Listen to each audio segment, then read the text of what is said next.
In the highlands of West Java, where morning mist drifts through the trees and the earth keeps its counsel, a quiet announcement in July 2025 stirred the air. Indonesia's Minister of Culture, Fadli Zon, revealed that Gunung Padang, the Mountain of Enlightenment, would soon be restored and studied once more. Not as a ruin to be left in silence, but as a mystery to be opened, layer by layer. By August, the stillness of the terraces was broken by the arrival of more than 100 researchers. They carried not only shovels, but instruments of light and sound, ground-penetrating radar, seismic scanners, the patient eyes of geologists, physicists, and archaeologists.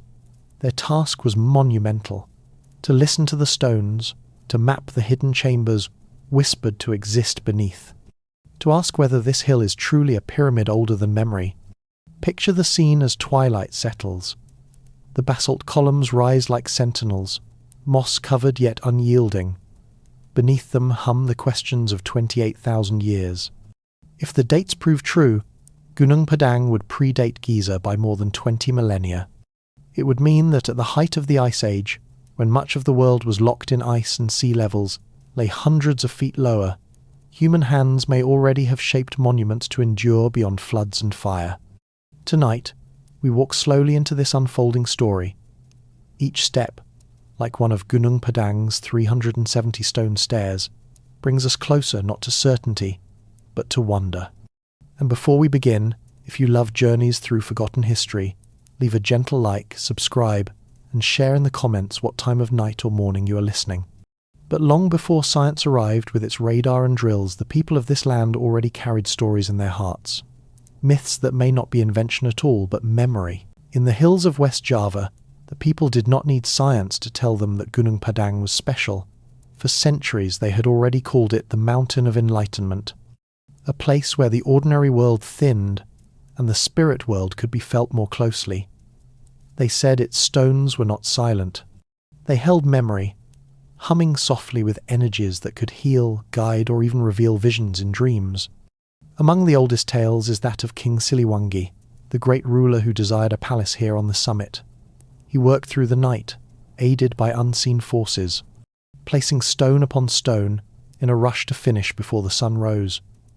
But when dawn broke, the task collapsed into stillness. The palace was left unfinished, its terraces standing as a reminder of ambition that even a king could not complete. Some villagers say spirits stopped him. Others believe it was the heavens themselves, drawing a boundary between the mortal and the divine. Other stories speak of water, rising higher than any mountain stream.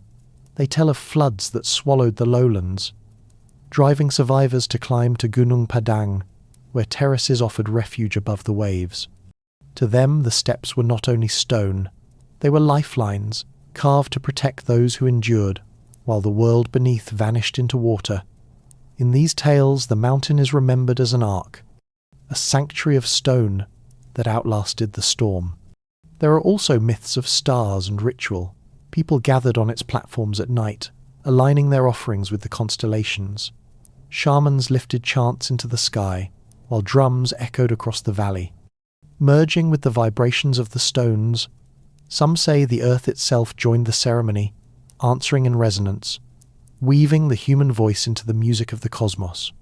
To an outside ear, such stories sound like folklore, but within them may lie fragments of memory.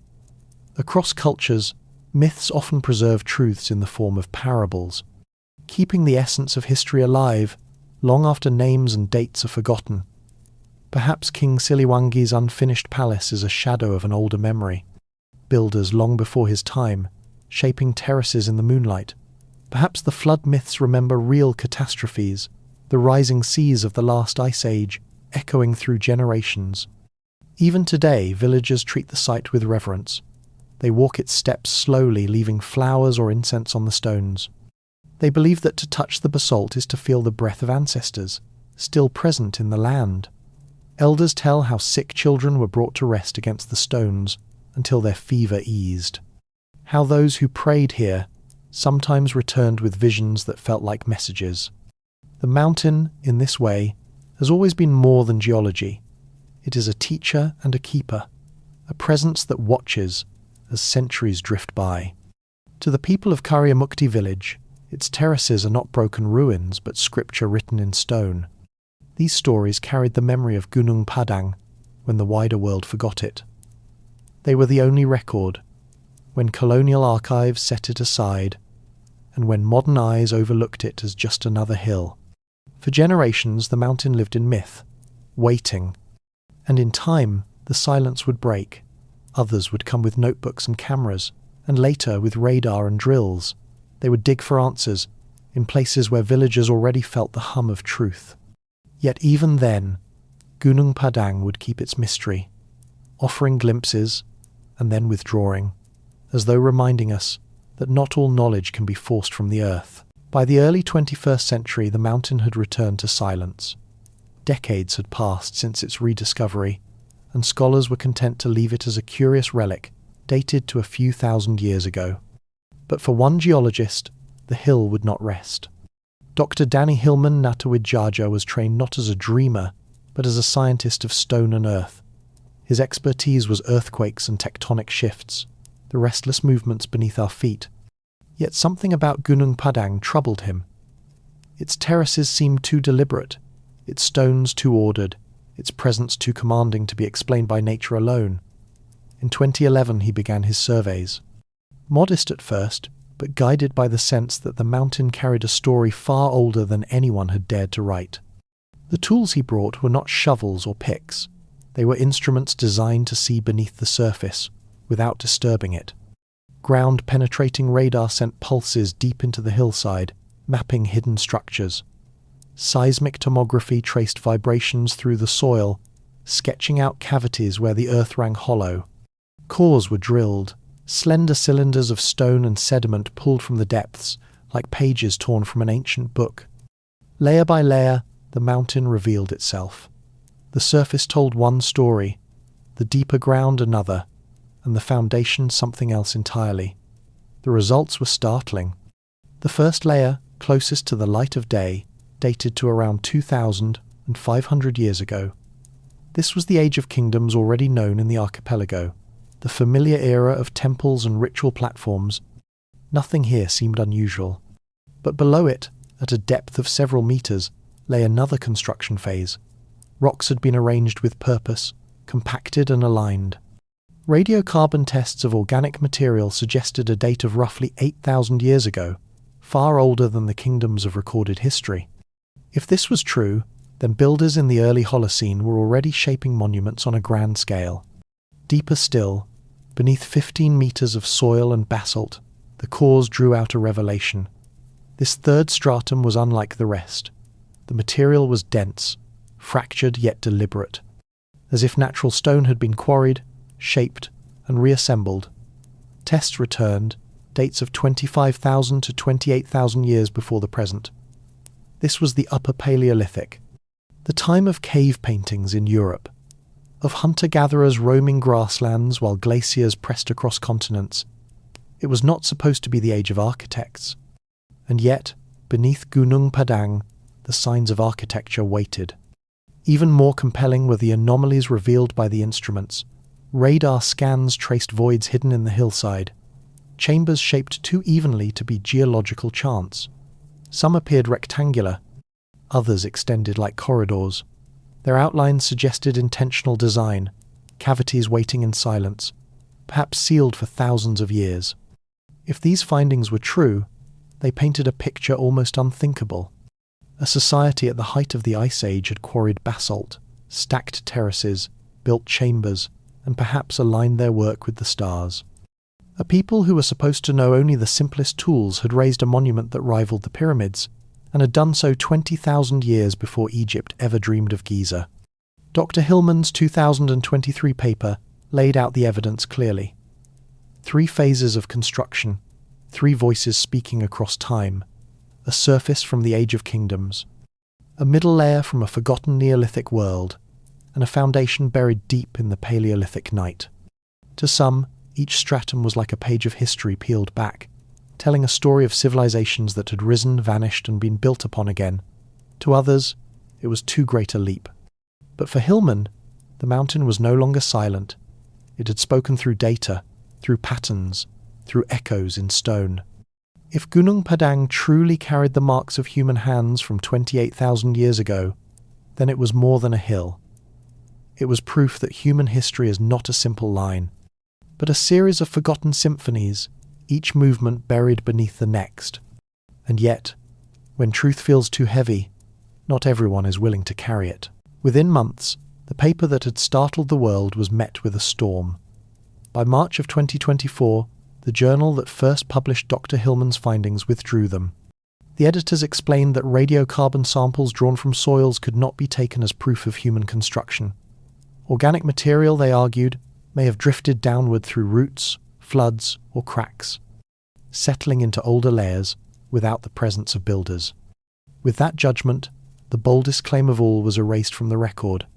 What might have been a pyramid from the Ice Age was reduced again to nothing more than volcanic rock. Critics spoke with certainty. Gunung Padang, they said, was a geological formation, basalt columns shaped by ancient eruptions and weathered by time. The symmetry, they insisted, was illusion, a pattern the mind was too eager to see. In their view, the hill was remarkable but natural, no more a pyramid than the cliffs or valleys surrounding it. Yet Hillman and his team refused to retreat. They pointed to the scans that showed voids aligned in geometric order, to the terraces rising with deliberate steps, to the consistency of results across cores and instruments. They insisted that nature alone could not account for so many signs of design. To dismiss it all as erosion, they believed, was to close one's eyes to what the mountain was showing. The clash revealed more than scientific disagreement. It revealed a tension that has always haunted discoveries too large for comfort. Was the retraction an act of caution, a call for better proof? Or was it something else? A suppression of ideas that threatened the timeline on which our understanding of history rests. For some, it was a reminder that knowledge itself is fragile. What is written in journals can be unwritten. What is accepted one year can be rejected the next. Truth is not always buried in earth. Sometimes it is buried in silence. And so the mountain stood once more between two worlds. To one side, it was geology, a curiosity of stone. To the other, it was architecture, a relic of a forgotten age. Between them lay the uncertainty that makes history less a line than a labyrinth. Regardless of debates, the stones themselves still rise, speaking in the language of architecture. Rising across 150,000 square meters, Gunung Padang spreads like a vast stone city upon the hill. Its form is not chaos, but order. 5 terraces ascend in quiet steps. Each one, a platform carved from volcanic rock, arranged as if to guide the visitor upward toward a hidden summit. To walk here is to climb a story written in stone. The ascent is guided by a stairway of 370 steps, each one worn smooth by time. Each one leading not only upward, but inward, into wonder. It is easy to imagine processions once moving along this path, their torches flickering against the basalt, their chants rising to the stars. The stones themselves are striking. Tall basalt columns, some standing as high as a person, arranged with intent. They are not merely piled, they are set into place and bound by a cement-like substance. Tests have shown that this binder is stronger than the concrete the Romans would later use to raise aqueducts and domes. Yet here it appears, not 2,000 years ago, but possibly 28,000. What hands knew the chemistry of fire and earth in such a time? As one moves across the terraces, patterns begin to appear.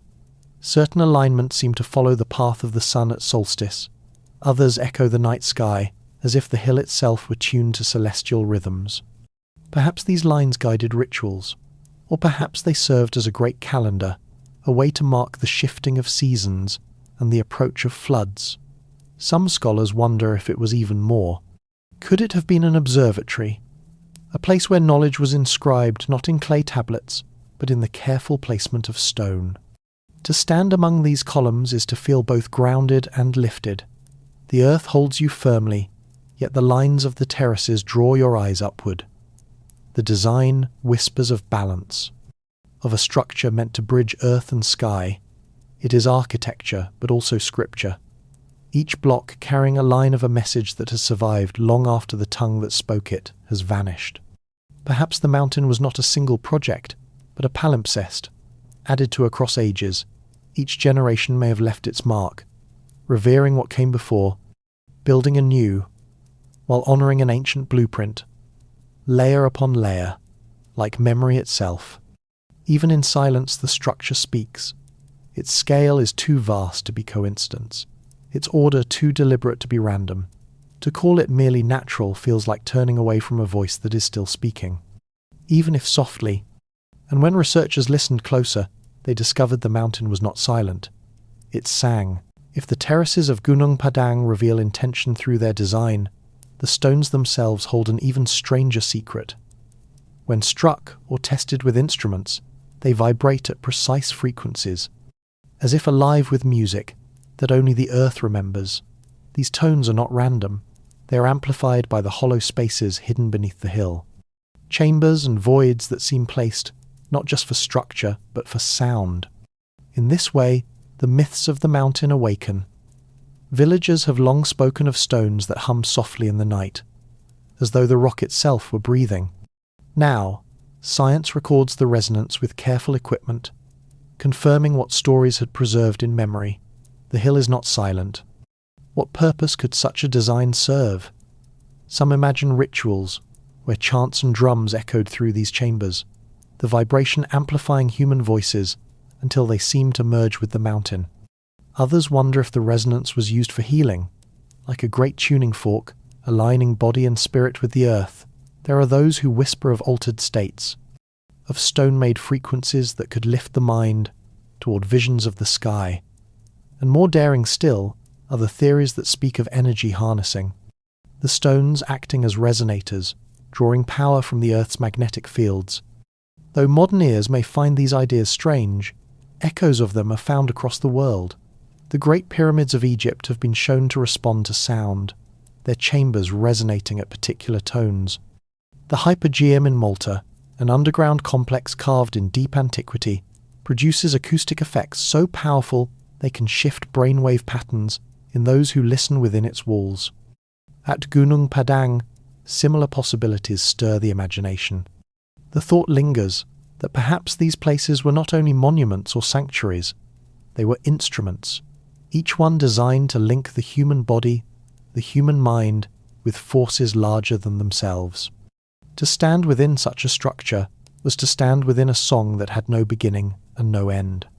Imagine night ceremonies on the terraces, the air cool, the stars burning in clear skies, unspoiled by modern light, a circle of figures gathered, with voices rising. The sound strikes the basalt, and the stones reply, humming in return, the mountain itself, joining the ritual. In such a moment, one could believe the builders were less concerned with walls and ceilings, and more with weaving harmony between the earth below and the heavens above. Science may hesitate, cautious to move beyond data, yet the vibrations remain. They do not vanish under skepticism.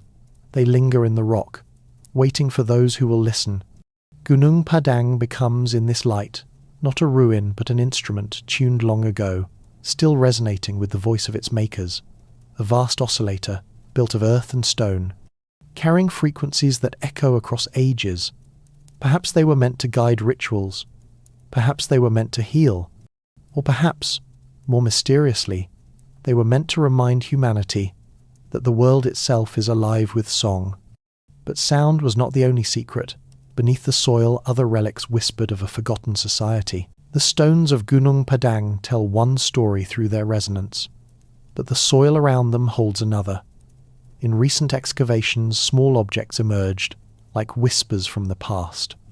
At first, they seemed ordinary, yet each one carried a weight that could bend the timeline of history. Among the discoveries were coins, simple discs of metal but far older than any known currency. When studied, they appeared to predate the earliest money of Lydia by thousands of years. Their engravings were faint, worn down by time, but the suggestion was enough. If true, these were not tokens of a simple village. They were signs of exchange, of trade, perhaps even of an economy that pulsed, while most of the world still hunted with stone tools. Not far from the coins lay jewellery, beads cut from quartz and obsidian, polished so smooth they caught the light like water. Some stones were traced to volcanic islands far from Java, implying voyages across seas or networks of exchange long before such routes were thought possible. To wear them was more than ornament. It was a declaration that distance could be crossed, that knowledge and beauty could be shared. Pottery followed. At first glance it seemed like any earthen vessel, yet closer inspection revealed glazes that belonged to a later age. Their finishes shone with a refinement far ahead of what scholars believed possible at the time. Patterns curled along their surfaces, spirals and figures that seemed to echo symbols carved into stones half a world away. Whether coincidence or connection, the resemblance invited comparison. Then came the tools. Axes of stone, their edges honed with a precision that spoke of deliberate skill. On some, traces of iron clung to the surface, as if experiments with metallurgy had taken place, long before the Hittites made their first blades. To hold such a tool in the imagination is to picture a craftsman crouched by firelight, testing minerals drawn from the earth, learning by trial what would one day become the foundation of industry. Yet most striking of all was not an object of ornament or trade, but of construction itself. Deep within the layers of Gunung Padang, cores revealed a cement-like binder. It was not simple mud. It was a crafted mixture of clay, silica, and iron, hardened with an intentional chemistry that allowed it to endure humidity and time. Analysis suggested it was stronger even than Roman concrete, yet it dated back as far as 28,000 years. If accurate, it meant that long before empires rose, long before cities crowned the earth, builders here had already mastered the art of binding stone with science. Each of these finds could be dismissed in isolation, explained away as intrusion or coincidence, but together they form a chorus: coins, jewellery, pottery, tools, cement. Each one a candle flickering in the darkness, illuminating a fragment of a world we can barely imagine, a world where trade and craft and science may have reached a height, only to be swept away by time and flood. To wander through these artifacts is to sense that they are not only remnants, but messages. They remind us that history is fragile, that the story of human genius may have chapters erased by catastrophe. What remains are fragments, small enough to fit in the palm of a hand, yet heavy enough to shift the weight of centuries. So who were the builders? Were they hunters whose genius burned brighter than we give them credit for? Or were they heirs of a forgotten civilization, erased from memory, but leaving behind whispers in stone and clay? Some believe the answer lies not in lost civilizations, but in the genius of our ancestors who hunted and gathered beneath Ice Age skies. Perhaps they were not as simple as textbooks suggest.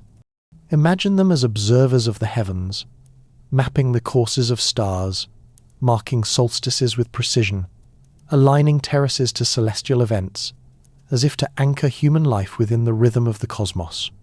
Perhaps they experimented with metallurgy long before history recorded such skills, testing ores in fire, learning to harden edges, to bind stone with chemistry. And perhaps they discovered resonance, how sound and vibration move through matter, not as mystics, but as keen observers of nature, turning vibration into a tool. In this view, Gunung Padang is the child of human curiosity, an echo of what humankind can achieve, even without cities or empires. Yet another possibility stirs beneath the surface. What if Gunung Padang was not the work of small scattered bands, but of a society that had risen high, only to be shattered by the floods at the close of the Ice Age? If the deepest layers truly date back 25 to 28,000 years, then they belong to a world already transformed by glaciers and rising seas. Coastlines stretched far across what is now ocean. Entire landscapes we cannot see today were once plains where people might have gathered, traded, and dreamed. Could this mountain have been their sanctuary, built as waters rose, a monument to memory as their world dissolved beneath the waves? In this telling, Gunung Padang becomes not an anomaly, but a relic of a forgotten peak, a society that mastered stone, sound, and science, then vanished into catastrophe. Survivors may have scattered, carrying fragments of knowledge that later blossomed in Mesopotamia, in Egypt, in the Indus Valley, in distant lands where the story of civilization officially begins. What we call a dawn may instead be a rebirth, the continuation of wisdom passed in whispers from an age long drowned. These two visions stand side by side. On one hand, the ingenuity of small communities pushing beyond what we thought possible. On the other, the memory of a lost civilization, erased by time. Both interpretations resist the comfort of a simple linear history. They remind us that humanity's story may not be a straight ascent, but a series of rises and falls, peaks of brilliance, followed by long forgetting. As night falls over the terraces of Gunung Padang, the stones do not give us their answer. They remain patient, humming quietly, as if waiting for us to listen. Perhaps both visions hold truth. Perhaps the mountain was built layer by layer, by different hands, some ancient, some less so, all guided by reverence for what came before. So we return to the central mystery. Is human history a steady climb from primitive to advanced, or is it a cycle where knowledge blooms, withers, and is born again? Gunung Padang offers no conclusion. It offers only the question, written in stone. And perhaps Gunung Padang is not alone. Across the world, other voices echo the same forgotten story. Gunung Padang does not stand in silence by itself. Across the world, other voices rise from stone and sea, carrying whispers that sound strangely familiar. Together, they form a web of enigmas, as if scattered fragments of a story too vast for one place to contain. Far to the east, beneath the waters off Japan's Yonaguni Island, divers discovered a monument that seems more architecture than accident. Sharp-angled steps descend into the deep. Flat terraces spread like platforms. Corridors suggestive of hallways vanish into blue shadows. Some geologists call it a quirk of sandstone, carved by currents. Yet others argue that the cuts are too clean, the patterns too deliberate. If human hands shaped this submerged pyramid, then it must have been built more than 12,000 years ago, before the sea rose to cover it. In that sense, Yonaguni mirrors Gunung Padang, both sites standing at the threshold of the Ice Age's end, both testaments to builders whose memory was swallowed by water. To the west, in the dry hills of Turkey, lies Göbekli Tepe, a sanctuary of stone circles first raised 11,000 years ago. Its pillars, carved with foxes, birds and lions, stand taller than people, each one weighing tons. Archaeologists still puzzle over why hunter-gatherers would build such a vast complex, long before farming or cities. Some believe it was a temple, others a gathering place, a library of symbols carved in stone. Its age alone challenges our timeline, suggesting that organized labor and symbolic thought stretched much further back than we once allowed. Seen alongside Gunung Padang, Göbekli Tepe becomes part of a wider pattern. And beyond these sites lie legends that blur myth and memory. Plato spoke of Atlantis, a mighty island civilization drowned by floods. In the Pacific, tales of Mu describe a vanished land, where wisdom and power were once abundant, until cataclysm swept it away. Scholars dismiss these as allegories, metaphors for pride and loss. Yet when we place them beside submerged ruins and terraces carved into mountainsides, they feel less like inventions and more like echoes. What if the end of the Ice Age, with its melting glaciers and rising seas, did not simply reshape the Earth's coastlines, but also erased entire civilizations? What if the scattered monuments we uncover today are the lighthouses of a forgotten world, each one shining across time to remind us of what was lost? Gunung Padang, in this vision, is not an isolated anomaly. It is one beacon among many, calling across oceans and centuries. Its terraces align not only with the stars above Java, but with mysteries stretching from the Mediterranean to the Pacific.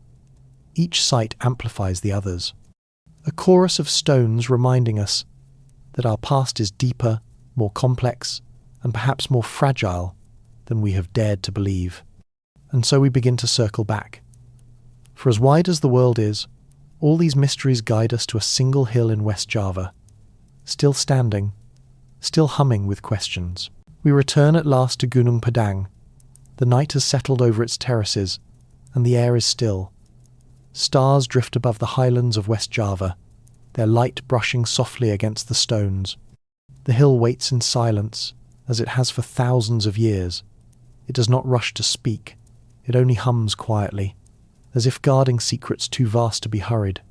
Perhaps it is only a hill of volcanic rock, shaped by time and erosion, or perhaps it is something more. The skeleton of a pyramid, raised during the Ice Age, when the world looked nothing like our own. Either way, its presence reminds us that history is not a straight line of certainty. It is a story, told in fragments and echoes, where questions often matter more than answers. Standing here in imagination, we feel how small we are against the patience of stone. Civilizations may rise, flourish, and fade, but the earth remembers. Each terrace may be a page of a book we have not yet learned to read.